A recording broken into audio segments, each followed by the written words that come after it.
Kama tulivyoweza kuona ni namna gani ambavyo dada yetu Wema Sepetu Mwenyezi Mungu ameweza kumbariki na ameweza kumpatia mtoto, na leo hii kumekuwa na mambo mengi ambayo yamekuwa yakizungumzwa kwenye mitandao ya kijamii kuhusiana na mtoto wa Wema Sepetu, kwa sababu ameonekana ni mtoto pekee wa kipekee ambaye aliwafanya watu wengine waendelee kumpenda zaidi japo alivyo hivyo mtoto. Na pia tumeweza kuona baadhi ya watu wengi wamekuwa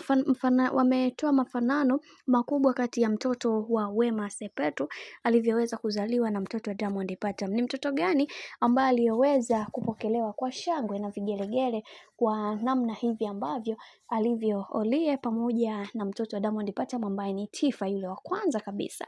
Lakini tumeweza kuona namna ambavyo mtoto huyu ameweza kuwa baraka sana katika maisha, na wengi wao waliweza kuzungumza mengi, wakasema kwamba kiukweli katika hili Whozu anahitaji pongezi nyingi sana pamoja na Wema Sepetu, kwa sababu mtoto huyu amekuwa ni wa baraka sana.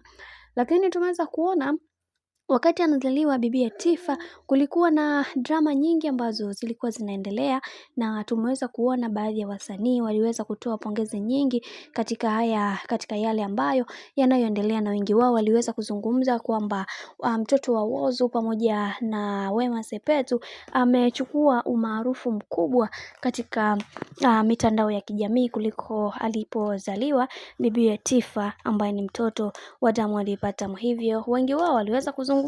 na kusema kwamba kwa hiki ambacho kilichopo sasa hivi yatupaswa kuweza kuhakikisha kila kitu kinakuwa katika misingi na mikakati iliyo bora, kwa sababu kila mtu anaamini kwenye kile ambacho anachokiamini. Lakini uhalisia ni kwamba mtoto wa Wema Sepetu amechukua nafasi kubwa katika jamii hii, na tumeweza kuona namna ambavyo alivyoweza kupokelewa.